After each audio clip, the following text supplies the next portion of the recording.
Здравейте хора, добре дошли в новото видео. Много се радвам да ви видя и с много хубави новини излизаме навънка, защото, както може да видите зад мен, вече е много слънчево и от един месец, както знаете, ако живеете в България, имаше огромен дъжд и тази седмица от няколко дена не вали и оцелихме момента, в който сме си на село и не вали. И това е прекрасен момент да видим какво се случва също с покрива, понеже, както знаете, това ни е доста така голяма дилема. Като в тези топли дни искам да ви подсетя, слагайте си слънцезащита. В момента сме си купили една, която е под спрей форма на La Roche-Posay. Сега трябва да я видите на екрана. Не съм я тествала, но съм тествала доста слънцезащити и винаги ми запушват кожата и ми правят някакви проблеми. Така че в тази мръсотия и тези няколко месеца ще видим как се справя.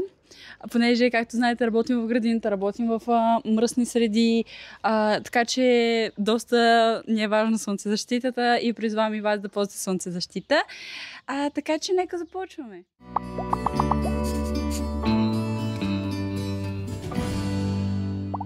Така хора, сега сме при доматките. Както виждате, имаме доста големи, като съм оставила най-големия сега да ви покажа. Другите ги околотучих. Идеята е, няколко коментари ни писаха, трябва да околотушите доматите, знаем.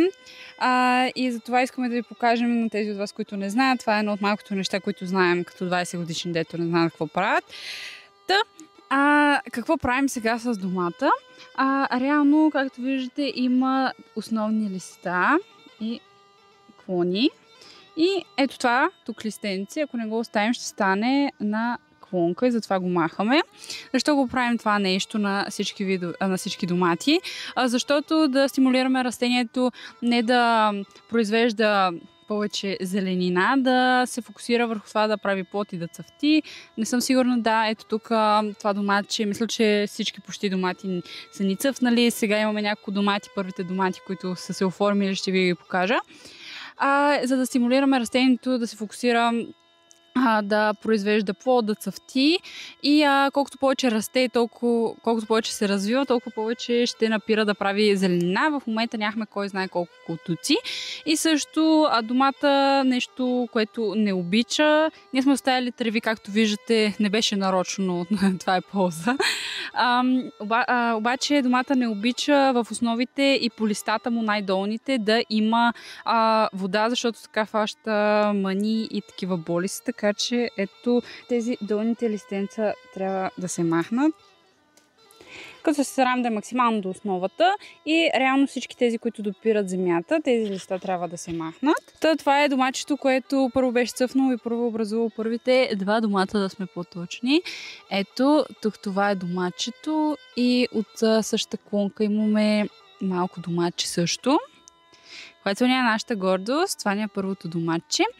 И за сега да не урочасвам нещата, доматите се развиват добре и повечето са по-големи, отколкото сме очаквали. Скоро трябва да ги връзваме, като стане време ще ви покажа специална техника как ние ги връзваме. Понеже, както знаете, имаме много богат опит от гледане на чери домати 2-3 години на терасата, така че ние сме експертите. Така, приятели, отново ще косим. Това няма край. Надявам се до година да намеря някакво решение с този троскот, понеже е много зле положението. Четох разна информация, на ръка трябва да се махне, но да, после през лятото може да се сложи някакво черно фолио, където да задуши абсолютно всички треви и такова. И се надяваме да умрат повечето и до година да няма чак толкова, защото е много страшно положение.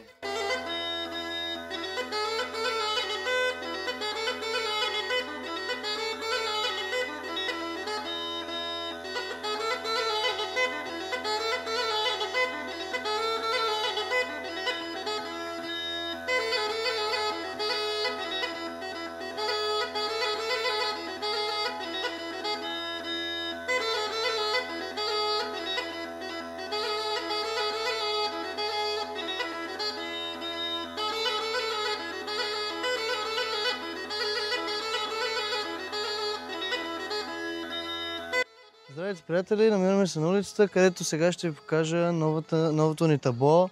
Най-накрая от Енергото дойдоха след 6 месеца чакане и смениха т.е. сложиха, монтираха табло, понеже тук на улицата нямаше, за трифазния ток и вече преспокойно можем да го изключваме и спокойно да се работи отвътре и да, без притеснения. В бъдеще ще си го разпределим, ще видим как по стаите, по етажите, трифазния ток, също и за гаражи, примерно бъдещи машини и такива работи, понеже имаме съответно идеи за различни дърводелски машини и тем подобни.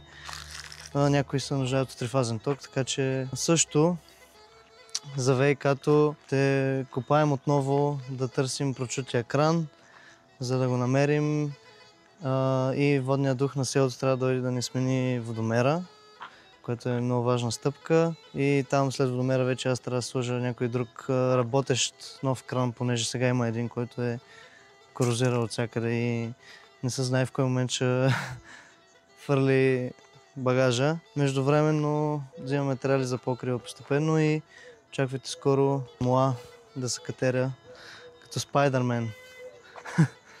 Взел съм една екипировка за покрива, понеже от една страна е доста по-стръмен и за да е по-сигурно ще ви покажа несигурно в бъдещи видеа. Това е за сега от мене.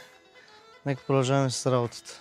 Така, хора, здравейте! Сега вече поприключихме малко работа. Както видяхте, до сега изкусихме целият тръскот, продължаваме да се борим. Както казах, вероятно нямаме проблем чак толкова с тревата, а с тръскота сега му е така любимия сезон да се развива. Аз през това време прекопах тук градинката пред нас и имаме едно от цветници от съседите, което след малко ще ви го покажа. Да си го босим и него в градината, каравара ще съберем и там цветя да сложим. Не са ни приоритет просто в момента. Но сега искам да ви покажа ябълките, защото дръвчето се чувства много добре. Както знаете, или ако не знаете, може да ни погледнете някои от първите видеа. Дръвчетата имаме няколко ябълки, като едната е доста изсъхнала, ще видим как ще изкара тази година.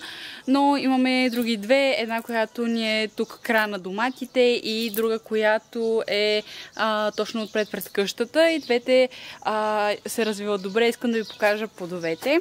Така, ето я и ябълката. Не сме ви показвали, мисля, че скоро, но ако мога да видите, по принцип от тук минаваме. Ето от тук минаваме. И този клон толкова натежава, че ни пречи да минем. Затова искам да ви покажа. Имаме ето ги ябълките. В едно от първите видеа правихме резидба, така че да оставим определен брой ябълки, така че да станат по-големи. И ето тук това са ни едни от най-големите ябълки. Ето, може да сравните с ръката ми. Моята ръка не е кой знае колко голяма.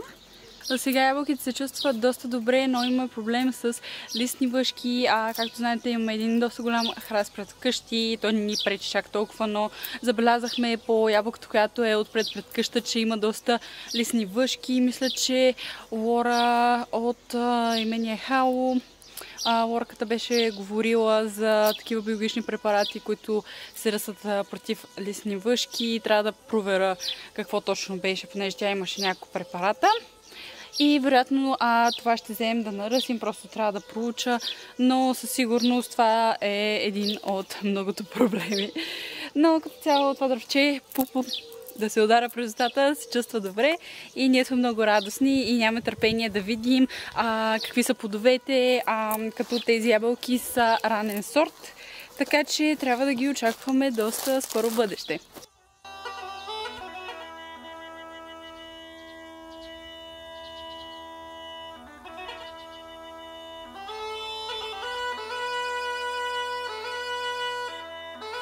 Здравейте, хора, сега се включвам, направихме малка почивка и искам да ви покажа коя книга чета в момента, понеже няколко хора вече ме питаха, както знаете или ако не знаете, чета поне по няколко книги на месец, поне 2-3 в хартиен вариант и няколко аудиокниги, когато мога, разбира се, между клиенти и така нататък. Та искам да ви покажа в момента какво чета. Така, ето това е книжката, която чета в момента, на Емилия Харт, Непокорните. Като буквално я почнах по някъде по средата на пътя и съм стигнала до 20 и няколко страници, така че не съм много навътре в книгата. Тя е 340 примерно страници, така че ще видим как се развива и ще ви апдейтвам междувременно какви книжки чета, понеже доста от вас ме питахте и се надявам това да е полезно и да четете и вие книжки. Така, приятели, здравейте, намираме се на двора. Току-що поляхме всичко, абсолютно всичко, понеже всичко беше изсъхнало, заедно с моята годеница. Аз довършвам и междувременно тук направих една времянка за изходната тръба от помпата. Тук направих една времянка с един кран, да може да се спира и тук да излиза към Маркуча, да може да си поливаме на спокойствие.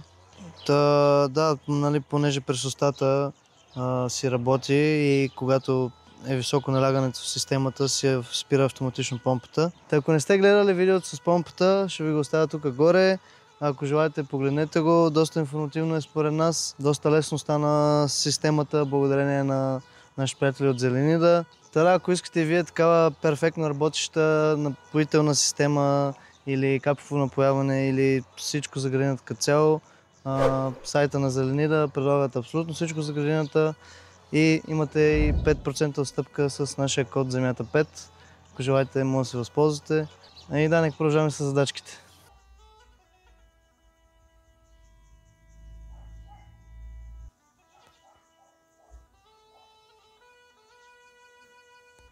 Здравейте хора, втория ден, който сме си на село. От рано сутринта сме дошли да чегъркаме тапети. В момента сме от първата стая, която разчистихме. Ако не сте гледали видеото, може да го гледате. Има го в канала ни. Това е стаята, най-крайната, която има пръст в нея. Това е наименованието. Обаче, както знаете, вече махнахме в една стая целият тапет и нямаше кой знае какъв проблем, но както виждате, мисля, че напръсках го много стабилно с вода, но това може би работата на един час, как се опитвам да махна този тапет. И затова мислим да напръскаме пак и да махнем възможно най-много тапети и да разчистим каквото можем, защото, честно ви казвам, омръзна ми от всичките бокуци и тапети и казвам ви честно, никога няма да се сложа тапет. Защо са го ползвали едно време? Тази, понеже е една от най-старите стаи, понеже в тази стая, която е другата, тя е тази, която е буква Г. При нея тапетите останаха още малко, не успяхме да ги махнем целите, но те се махнат много лесно. Тук не знам просто защо. Някакси, когато го дърпам, той се разделя на 2-3 слоя даже. И... Явно е лепен с C200 тук, както някакви хора казаха. Ние продължаваме с всичка сила в тази стая. Ще напръскам пак сега, да стане по-лесно от лепенето. Междувременно, след малко ще ви покажа, взехме цигли, подготвяме материалите за покрива и в следващите видеа ще вземем и дървен материал, така че напитал съм се до доста хора, доста майстори и знам вече горе-долу как трябва да стане. Така че да, нека продължаваме.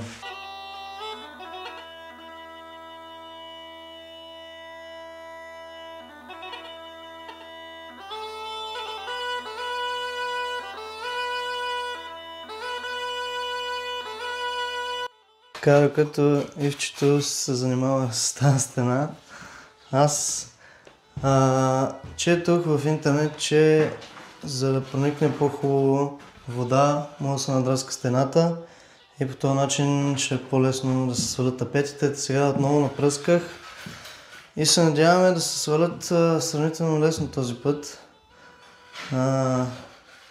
Както виждате, голяма драсканица стана. Произведение на изкуството. И аз съм артистична личност, молец. Да. Ще изчакаме 15 минутки и продължаваме. Да, като цяло стават така, като се направи на ресни. Попива по-отзаде, нали, от основата, да може да се отлепи. Това е явно лепено с доста здраво лепило. някакво лепково такова. Също така може да ползвате някакъв нож от тези за шпаковките. Аз имам гребен. Ползвам тази чистата страна, понеже нямам от ножовете, но да, като цяло се изтръгва по-лесно.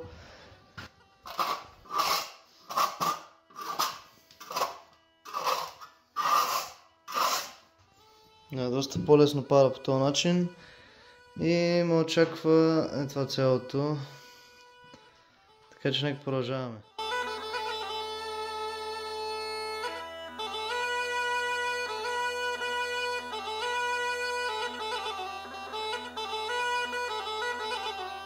Здравейте хора! Малка почивка от тапетите, защото прекалено много прах се стига и пада част от мазилката, пада слама, пръст, каквото се сетите, и реших да ви покажа все пак. Днес ще превържа доматките, понеже, както видяхте, вече са доста големи.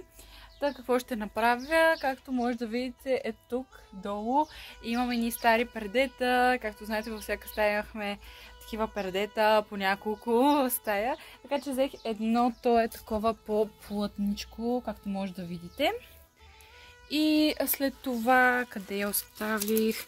След това с ето такава ножичка, шивашка, която пак е тук. Така че всичко се ползва.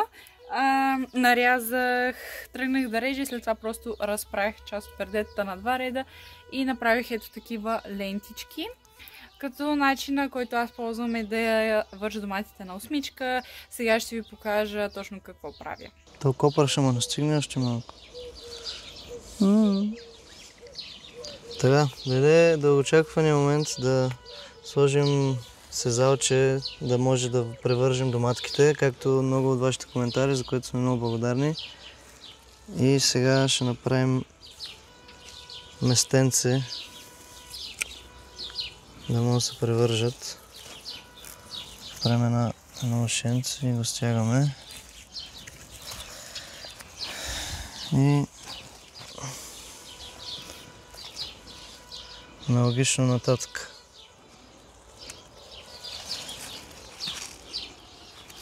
Тъй.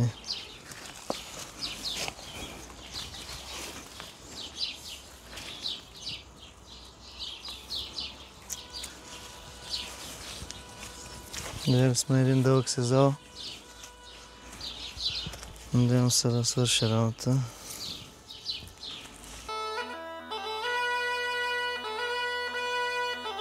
И тук стигнахме до последното колче и отново връзваме някаква бримка.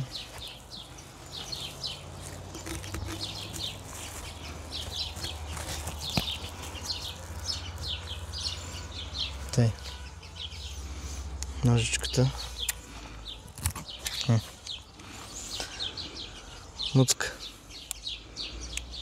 Чай, че ми се разхвали. С шивашката ножица. Разхвали ми се ножичката. Толкова с работа. Тъй.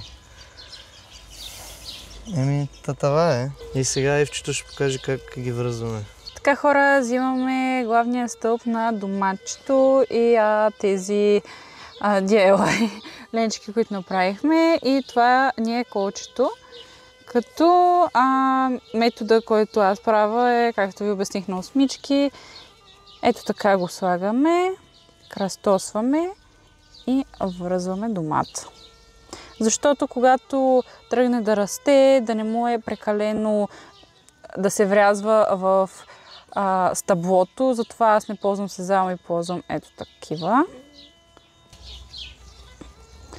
Ето така и съвсем лекичко пристягаме, така че реално да се подпира цвета насам.